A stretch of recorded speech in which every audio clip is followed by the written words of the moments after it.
Hi guys, welcome back to new tips video. Today's first tip is about soldering jump rings onto the chain. I'll show you how to do it when the chain is very dainty. First, I will place the chain on the soldering block and use the solder paste, which helps me keep the chain and jump ring connected together. It's also much easier to apply.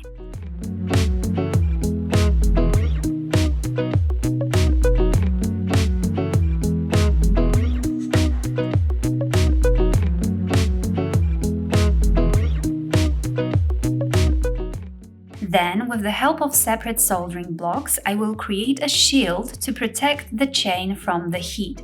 I will carefully cover most of the chain with the block, leaving just the end part visible and the jump ring. This way, I won't risk melting the chain, and I also won't cause any oxidation to it, which would require more cleaning later on.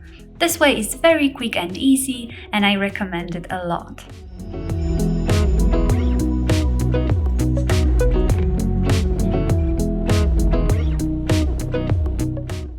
Next tip is this super easy organization hack.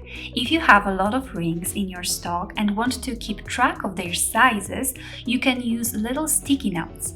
Write the size on one end and wrap the sticky end around the band. This way the paper will stick to itself, creating this little DIY label. You can also do it with the label paper instead.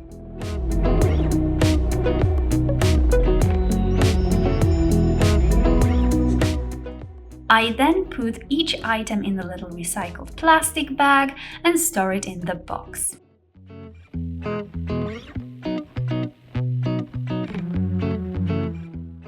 Another tip is for stamping.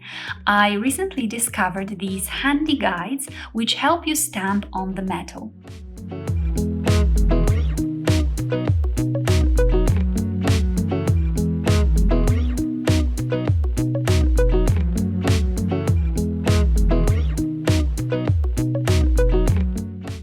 An alternative could be a DIY guide made with the graph paper and double-sided tape.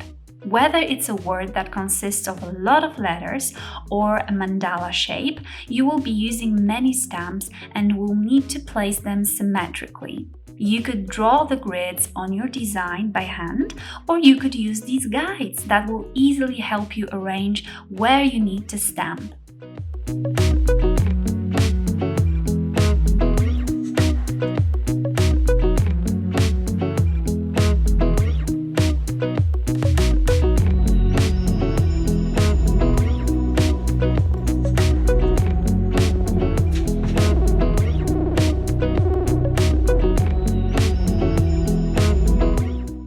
You can draw and cut out the circles yourself.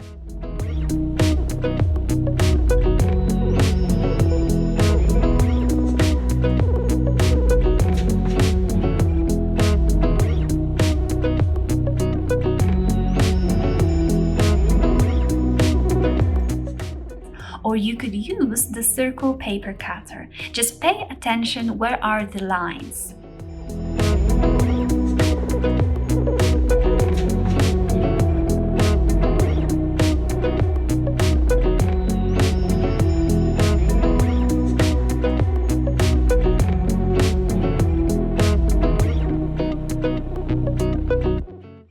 You can also attach the piece of graph paper onto your steel block, which can also help you as a guide for stamping.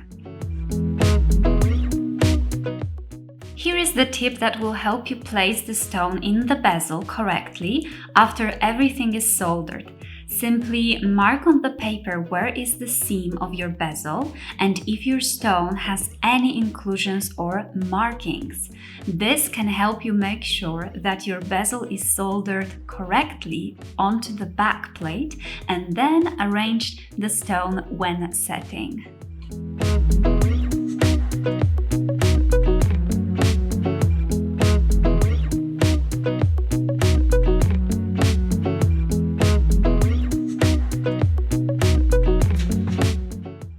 next tip is about making that gap in the ring flush. It's essential to have the edges of the wire meet perfectly for the solder to flow and to avoid any gaps.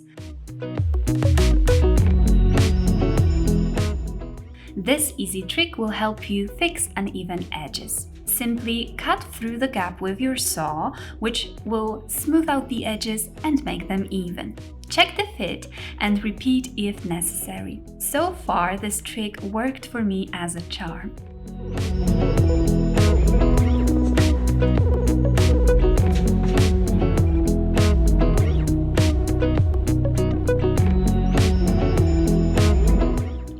I really like to use these sanding and buffing sticks, but they get used fairly quickly.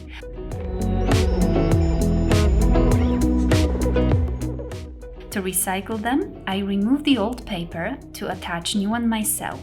For this, I will use sanding paper and double-sided tape. I will measure and mark the paper, then I will cut it out and prepare the lines where I want the paper to fold.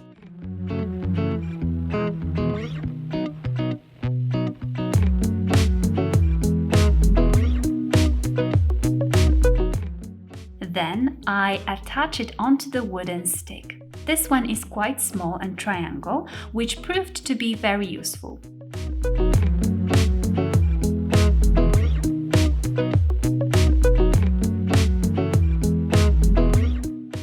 I will mark the paper grid, and that's all. Very simple and no need to buy a new one.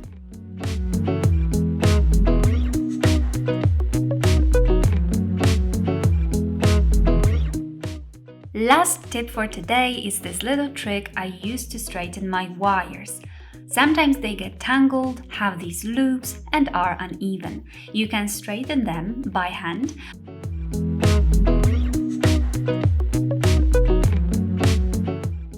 But easier way is to use the nylon pliers, which will apply enough tension and won't mark the metal.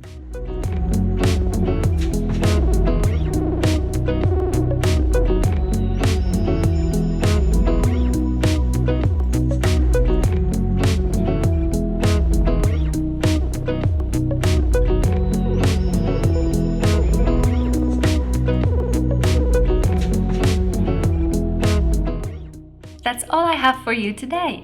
Thanks so much for watching. Huge thank you to my patrons as always, and I will see you in the next one. Bye!